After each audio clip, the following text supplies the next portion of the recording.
Hi,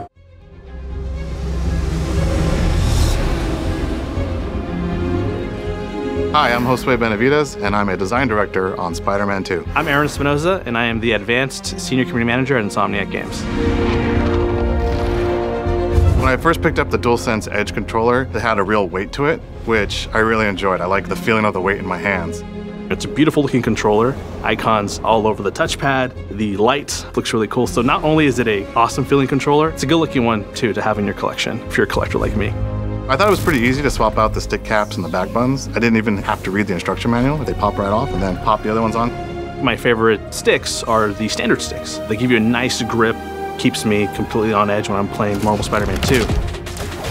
One of our goals in Insomniac was to make a game for everybody. We've done that through a shortcut system where we have a lot of features and abilities that you can map to one of our left or right D-pad shortcuts. And this actually works really well with the DualSense Edge. I set throwing enemies to right D-pad and throwing trash cans and environmental interacts to left D-pad. And then I mapped left and right D-pad to the left and right back buttons. So in combat, I can quickly press one of those back buttons to either toss an enemy off an edge or throw a trash can at that enemy that's far away. In addition to having a really great story, in addition to having really great gameplay, people just love to take really good photos. I'm a big virtual photographer when it comes to Marvel Spider-Man. As I'm moving through the city or I'm trying to capture a really cool shot, every second counts for every frame of animation. One of the cool new shortcuts that we have is game speed. You can switch the game between 70%, 50%, and 30% game speed. So I usually have it at 30%. I'll switch over the back buttons to one of our shortcut keys.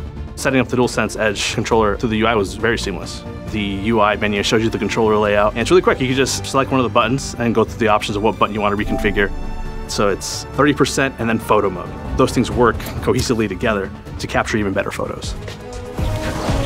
I actually like having two different profiles that I switch between. I've got one profile for combat, and I've got one profile for traversal. The DualSense Edge actually allows you to do some fun stuff in traversal. I'm able to map the jump button to the left back button and our web wing button to the right back button. I've got swinging and I've got point launching on the triggers, but then I can also use web zip or I can use web wings with the back buttons. And so you can swing around, you can start web wings, and you can do all these things without having to take your thumbs off the sticks.